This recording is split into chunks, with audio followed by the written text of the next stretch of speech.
أعوذ بالله من الشيطان اللعين الرجيم بسم الله الرحمن الرحيم إن الحمد لله نحمده ونستعينه ونستغفره ونعوذ بالله من شرور أنفسنا ومن سيئات أعمالنا من يهده الله فلا مضل له ومن يضلل فلا هادي له وأشهد أن لا إله إلا الله وحده لا شريك له وأشهد أن نبينا محمدا عبده ورسوله أما بعد السلام عليكم ورحمة الله وبركاته.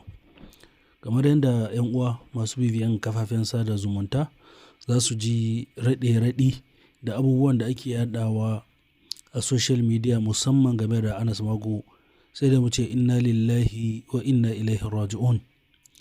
Watan abubuwan sun ɗauki wani sabon salo, sun ɗauki wani sabon fuska wanda suke da ciwo da ƙona rai da ƙona zuciya akan abubuwan da suke faruwa. Musamman duk masu bibiyan kafafen sada zumunta su ji akalla akwai mutane 3 zuwa 4 wanda suka fito kafafen sada zumunta suka yi mummunan comment game da Anas Magu Ponsto. Kuma a halin da ake ciki 'yan awanni da suka gabata hukumar kasuwan Farm Center ta kulle shagon shi saboda suna zargin shi da damfara ga mutane. To ba shi ne abin da zai fi ɓata muku rai ya ba ku mamaki ba, sai sauran abubuwan da ake yaɗawa game da shi. Ba da jimawa ba an samu wani abokin shi ya fito ya bayyana yanda aka yi luwaɗi da shi, Anas Magu ɗin, da yanda aka ja shi, da yanda ya bijire, da yanda aka yi komai, ya zo ya ba da labari a kafafen sada zumunta, wanda ba zai yiwu mutum ya rayu ya ce yana neman kuɗi ko ta wani hali ko ta wani fuska a ce shi kawai kuɗi yake nema. To wannan ya fi sauƙin samun hallaka ko ta ko'ina. Ahmad Isah, Ordinary President, ya fito ya yi ƙorafi game da Anas Magu, ya sa a nemo mashi su. Apart from Ahmad Isah, wata mata ta fito wanda take bayanin yadda suka damfari matar tsohon sarkin Kano marigayi Alhaji Ado Bayero. To amma duk da wannan abin da nake son ɗan yi tsokaci game da kai shine yanda al'ummanmu suka zama, inda za su samu kuɗi ko me za su iya aikatawa. Saboda kuɗi wasu sun koma harkar luwaɗi, saboda kuɗi wasu sun faɗi harkar damfara, saboda kuɗi in ba ka da kuɗi ba ka da wani mutunci, ba ka da wani kima a cikin al'umma.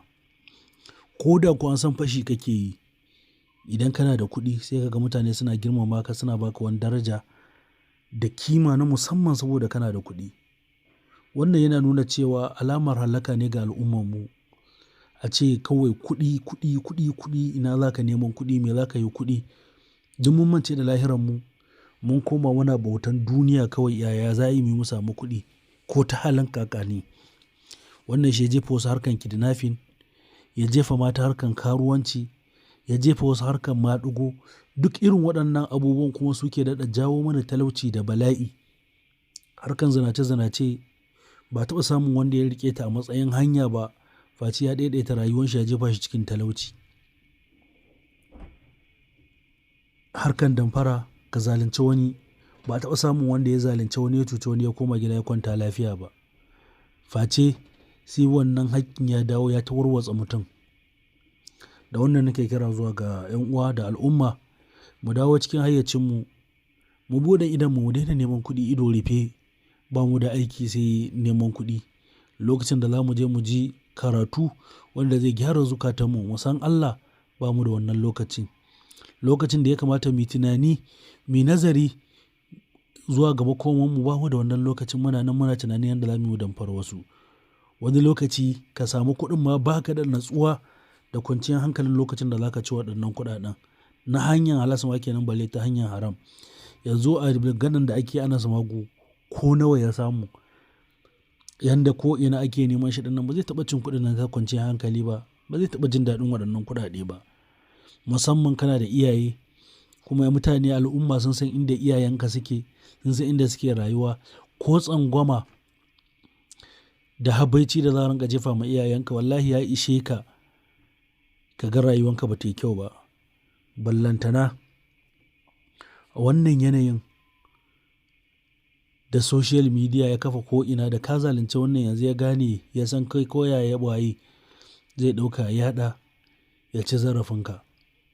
Ballantana wannan ba kai tsaye a hasashe abubuwan da suke nunawa cewa wannan ba zargi ba ne. Don idan mutum ɗaya ya zarge ka to bai kamata a ƙara samun na biyu ba. In na biyu ya zarge ka bai kamata a samu na uku ba.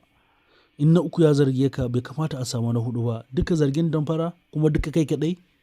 Kai kaɗai ne duniya ba ta so ko ba ta ƙauna da ta ɗan ga ɗaura maka waɗannan zargin akan waɗannan abubuwa.